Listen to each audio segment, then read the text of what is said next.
David Wilkinson. Go ahead and please introduce yourself. Hi, I'm David Wilkinson. I'm the founder and CEO of the Global Equipping Center.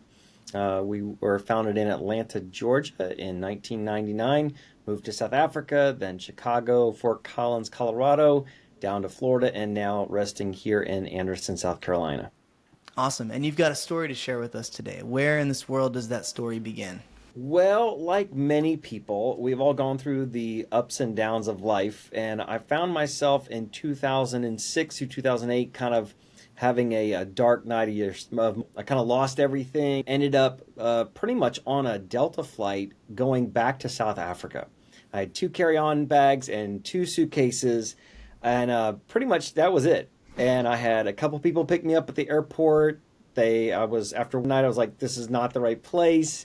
I ended up in a place called Nelspruit, South Africa, and lived there for about 7 or 8 months, and then moved down to a place called Durban and started over from scratch and started executive coaching up again at that point.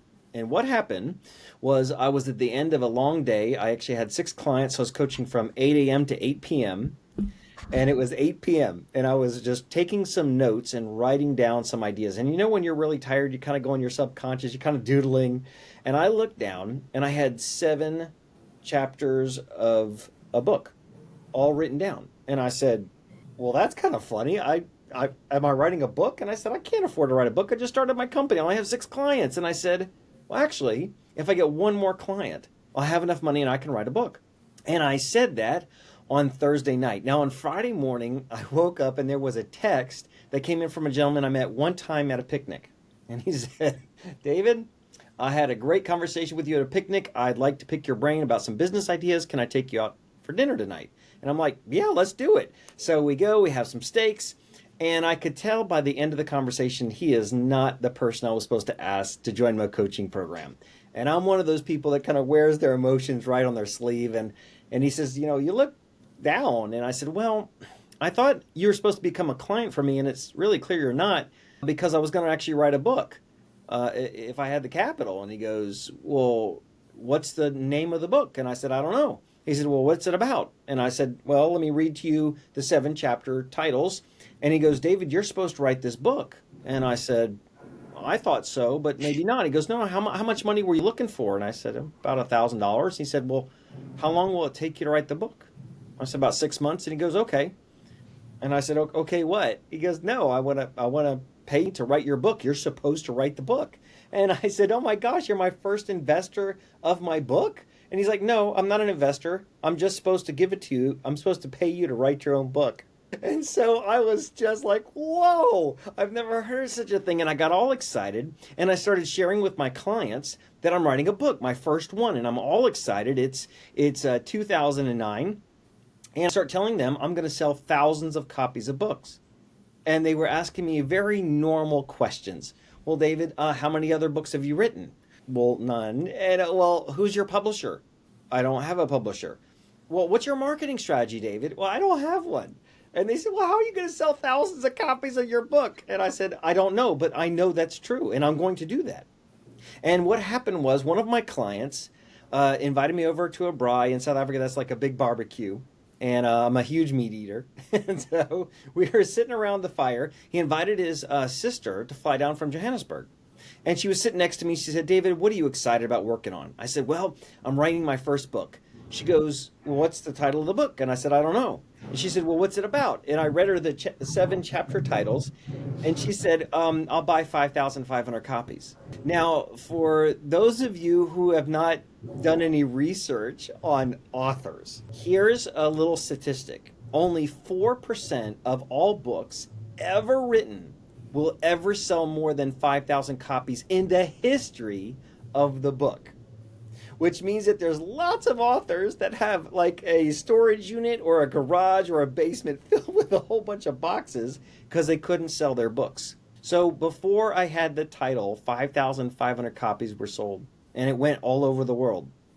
And so when I talk to somebody about, crafting a story and about creating momentum, because that's the name of the book, it's creating momentum in your sphere of influence, I talk about the law of momentum. How do you get the ball up and over the tipping point that you can take a project, a relationship, a company, a product or service, take it up and over the tipping point, and how do you create the momentum to get it up and over that you can actually make a huge impact with your legacy. So that is one of my favorite stories, Eric, to share because it truly sums up my life of the 20 plus companies I've started, the 250 plus companies I've coached in 20 countries around the world, the 63 radio stations I was on. All of that was building momentum to make an impact. And so I get to go all over the world and talk to people all over the world about how to create momentum for themselves and their organizations. So that Wow. was my favorite story that I wanted to share with. Incredible, incredible. Thank you for sharing. I'm curious, number one, who was this woman and why did she need 5,500 copies of the book? That seems serendipitously incredible. Who is she and why did she buy those copies? Okay, so she had a training organization and she had a big company and she had people all over the world that was in a personal training company. So she wanted all of her leaders, all of her managers around the world to be able to have the content. So she bought them and then shipped them all around the world. Now, 2009, how old would you have been at the time that this was all going down? Oh, let's see. I would have been probably early 30s. Okay, so you're in your early 30s. A few years before, you said you lost everything? Lost everything. Yep, lost my nonprofit, lost my board, lost my house, got a divorce, 3 kids taken away, lost all my money, and ended up homeless in the Colorado mountains. And now this is a big question. Why did that happen? So I read a little book called Let Your Life Speak. And it was from a gentleman who went to go live for 6 weeks with the Quakers up in Pennsylvania, the Amish, and stayed 6 years. And he talks in that little book, it's not even 200 pages, about when you're living an authentic life, what you say is who you are. And he talks about that when you live a false life, you begin to layer yourself with your perspective that you think is real that isn't real. The And you illusion. keep making promises that you think you can keep. And what happened was one day I woke up and I had built an entire life around other people's perspectives, around expectations of others, of who I wanted to be as a person, as a son, as a husband, as a father. And I woke up one day and I said, I am completely miserable. I built a life that wasn't truly who I was. And in an instant, it all crumbled and everything fell apart. And I ended up in the mountains because many times for some of us, that's where we find who we truly are, is to go into nature and to get alone and to really work on ourselves and start over from scratch. And the first brick for me was my name, the word David. Because up to that point, I was Dave. And that was Mhm. another person's journey. And once I made the turn to David, I became clear with who I am and where I'm going. Now, that change, right? I think about the life that I'm crafting. First of all, your experience scares the shit out of me because I have like everything is very beautiful and very perfect. And thankfully ayahuasca has reaffirmed that with me, and I know a lot of people walk up from their ayahuasca journey and they'll like leave their family and all this crazy stuff, and Mhm. that wasn't my experience. I was just so tickled to have this life that I feel like I have. I can't imagine that the illusion that you had built around your life was a bad one. It sounds like you were really meticulous about the way that you were setting it up. Like, what elements were the most in the way? Like, what was wrong about it? I had pretty much built a picture of a life to please those around me and Hmm. didn't know that. And because they were happy, I was happy. And I remember one time I was sitting at the table with my dad, right as all this was starting to happen. And he said to me, he said, son, here's a piece of pie. We each had an apple pie. There's one piece left. And he said to me, he said, you can have the piece of pie. And I said, no, I don't want it. And he says, no, you lied. You do want it. He said, you said you didn't want it because you thought I wanted it. I said, that's because I believe you really want it. He said, but I don't want it. And I was like, okay. He said, look, if there's a whole pie here and you eat it, that's called gluttony. But if there's a piece left and the other person doesn't want it and you eat it, it's not selfish. It's selfish if you do something to someone else's harm for your benefit. And what I call that is subconscious dishonesty. when you don't know who you are and you have been saying yes and making promises and building a life that you thought was authentic that actually wasn't. It was a picture of what you wanted to be true, but it wasn't based upon the fact of the reality of who you are. And so I built an entire life on that, and it came crumbling down because I just made one too many promises I couldn't keep. And in one, it just crumbled, and it crumbled the entire thing, and I just ended up driving away.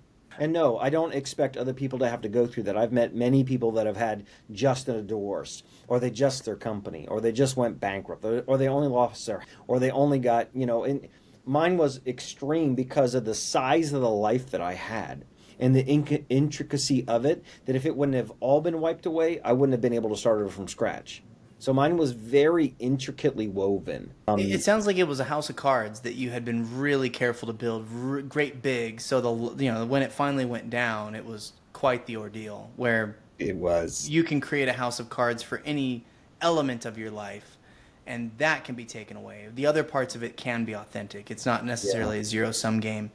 So you're oh my goodness. So I've had a lot of coaching about like knowing who you are and having like a good mindset.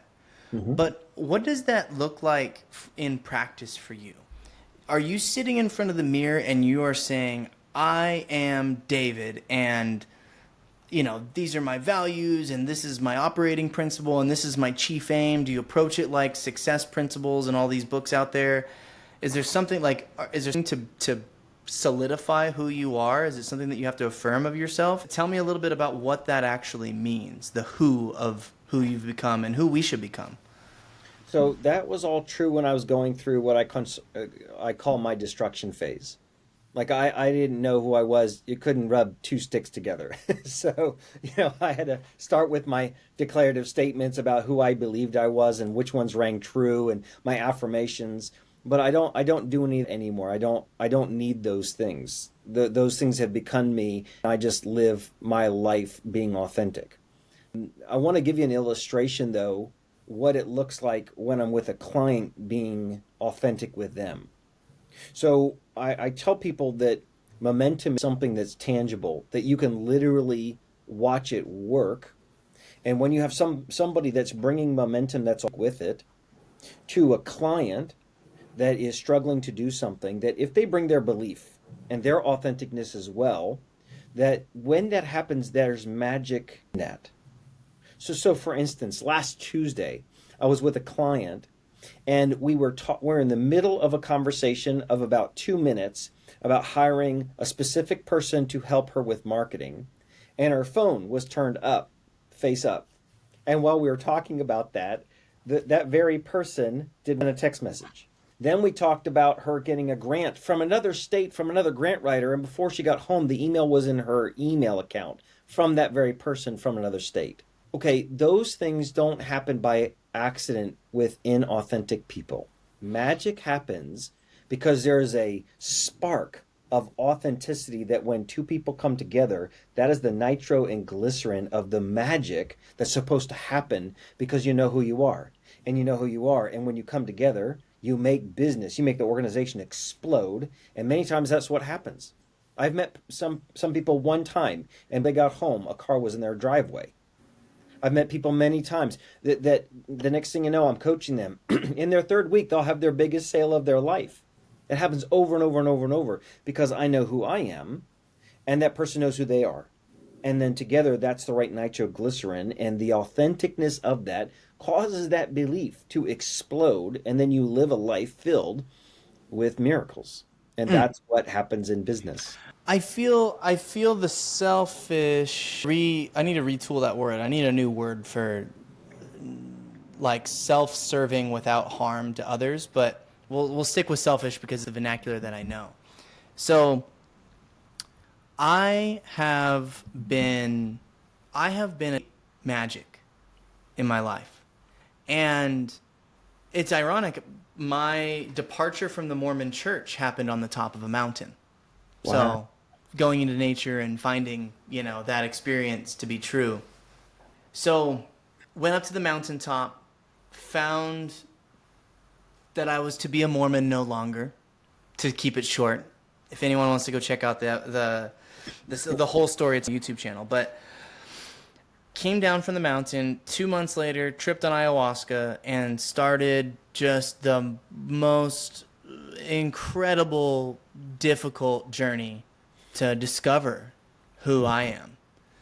And I'm a type A personality, lots and lots of energy, daredevil on the disc assessment, right? I'm going to go take whatever it is that I want with passion and relentless energy. So using that, applying it to the world that I have around me, had some, and it would appear, and this is the lynch I want you to help me resolve, some live coaching maybe. There's a couple of things that I feel like when I want them, I get the opposite of them for sure. It's, I had a company taken from me by the FTC last year. And it, thankfully I was really just an employee with the promise of equity, but it got taken from the CEO and the whole thing was just blown up. And I've had to really think about that experience, right? I really wanted that business to work. I was putting all my intention into it, and the thing just burned up. I'll give you another example that's more isolated for me. So I was on this call with another guest of ours. Her name is Hallie Evelyn, really far out gal. She does coaching. She mostly focuses on like successful women, but she's got a whole host of clients. And she was telling me about this reality transurfing course written by this Russian guy, translated in English, and this thing helps you, by my best estimation of the summary that she was giving me, and it wasn't her course, it was somebody else's course. She's like, I don't get paid for recommending this to you. I really think something that you need at this part of your journey. She's like, the money will appear for you to pay for it. If you just like align your intention and you really like see yourself as if it already happened. She was giving me all the stuff, all the secret, all the manifesting, all the magic, right? Like giving it to me. And I was taking it with my like quasi faithful self, with my rebuilt Mormon, whatever it is that I am. And I talk about this a lot on the show, but I used to believe that I had magic fingers, that I could raise people from their ailments. And I left all that, and it was like, it was kind of a blow, an ego blow, to be like, oh, I actually don't have magic fingers. It was just like circumstantial miracles, So anyways, fast forward, the class was going to be the next day. And she was like, just align your intention. You're going to make it. Show up. It'll be all groovy and amazing. It's at noon tomorrow. And it was like 3:30 in the afternoon that next day, and I was like, I had client appointments, didn't even have the opportunity to go to it. I would have had to move all this stuff, and I didn't do it. So either I didn't really want it, or something about the way that I was chasing it was totally threw off the magic of the whole thing.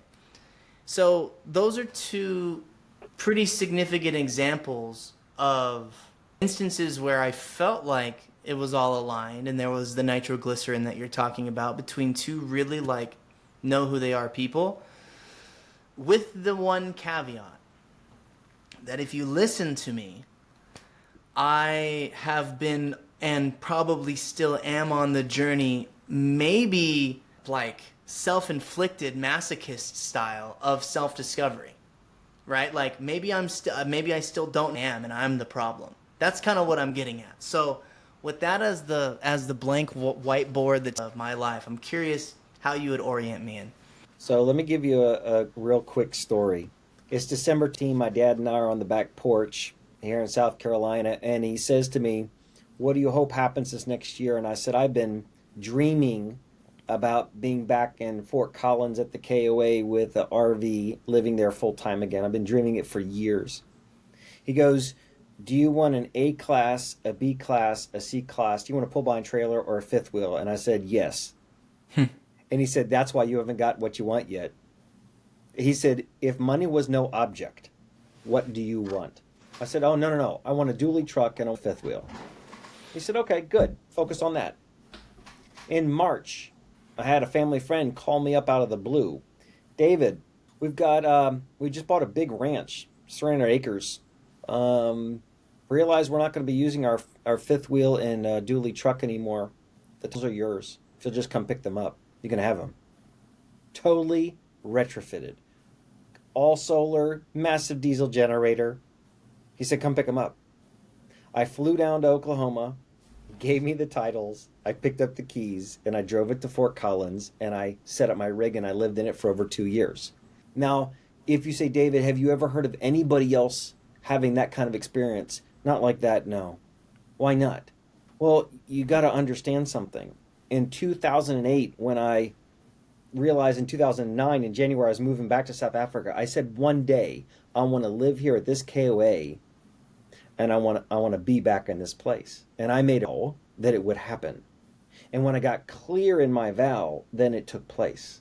So people underestimate, Eric, all the time, the power of not their intention, but the words that they speak create a vow over what they're trying to do. So if you try to speak something that isn't true, it will ring false, and then it doesn't come true. And you're like, why didn't that happen? Because you didn't really want it. But when everything is aligned, mind, will, emotion, spirit, everything's aligned, and you make a vow, and then you watch heaven and earth move on your behalf to fulfill that vow, that's where the magic takes place. And that's what's missing in many people's lives. Give me the example of the vow, just for structure, right? People who are listening, I want to put a freaking vow in and like really believe it. Like, give me the like you're teaching someone to pray for the first time. Just a template vow. So, I take vows very seriously. You should, So yeah. let your yes and your no be no. It's different than a promise for me. A vow is you're saying out into the ether. You're saying to every being, everything that can possibly know or hear or see, this one thing that I want. I will do whatever it takes to get this. And I am 100% serious that I won't stop until I get it. And most people don't understand the level of commitment it takes to do that. If you say, well, David, how long did it take you? From 2008, December, all the way 8 years later, 2016, 8 years. Listen, Eric, sometimes I was on the internet when I was living in South Africa looking at RVs, building the dream, building the desire, looking at the slide house, wondering if I could get one with an electric heater in it, maybe even a little oven. It was so awesome. I built it and built it and built it and built it that went to pass because I had built all the momentum possible with my desire, that my desire overcame any obstacle in its way. So you want to build a vow, you have to ask yourself the question, how deeply do you truly believe that the desire you have is for the good of all concerned? And will you make a vow to do whatever it takes to make sure that it comes to pass? You know, in full transparency, what I'm looking for right now and what I'm laser focused on is getting the right sponsor for the podcast. I've never taken a sponsor. It's virgin territory for me. And so I'm just like, everybody that I'm talking with, I'm asking, are you going to be my next sponsor? Like who do you know that can sponsor this podcast? It's great for reaching entrepreneurs, et cetera, et cetera. So for something like that, I know exactly what I want. I've got the page to like sign up for it. And I've texted it to a bunch of people. I've got sprints on the calendar this week to like send it to, a bunch of different people. And then asking every person I talk with, and I network with a ton of people. So, it sounds like I just need to keep saying it. I will get a podcast sponsor by a certain time, like help me craft my vow. Because I haven't made a vow. I've just been trying to speak it into existence, but I'm missing a little something, a little juice. So, Eric, when I'm trying to create momentum and I don't know where it's going to go, I call it the 360 Mud Flinger. And and mud at every single wall I can find to try to see what sticks. That's not a vow. That is me trying to say, where is my next sponsor going to come from? Is it going to be over there? Is it going to be here? Where's it going to be? And I'm throwing mud everywhere to see if the idea is the right one to make. When it comes to a sponsor, if you say, I don't know where it's going to come from, I'm not sure what industry it's supposed to be, and I'm not sure what type of company is going to give me money, but I want a sponsor, it's too vague. So many times the reason why something doesn't happen is you're throwing mud, but none of the mud is sticking to the walls because there's no stickiness to the mud because you're not sure which wall you want it to stick to. So when my father said to me, pick the right RV, so that you're clear. And I said, no, if money were no object, a dually truck, and a fifth wheel. It manifested in less than 90 days. Until then, nothing would happen because I was too fragmented in what I was asking for. So dial in the specificity. I feel like I've dialed in pretty closely today. I literally made a video targeting the type of company that I want to work with, and I posted it on our sponsorship page. Which, by the way, if anyone's interested in sponsoring the Pulse Ox podcast, please go to profitable.com/podcast sponsor, I think is what it's called. It's pretty easy to find. It's a drop-down menu. I got to call it out. I got to, right? You got it. David, where can everyone find you? Yeah, LinkedIn is the best way. I've got, I think, about 17,000 people I'm connected with on LinkedIn, and I've been very careful with connecting with the right people. So I love sending messages on LinkedIn. That's my go-to.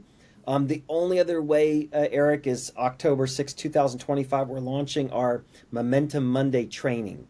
And we do that every Monday for a half an hour every Monday. It kick-starts all these people with their organizations, gives them different ideas every single Monday. It's on, how to be resilient in the marketplace, how to exponentially grow your business, how to find sponsorships. We talk about all kinds of stuff.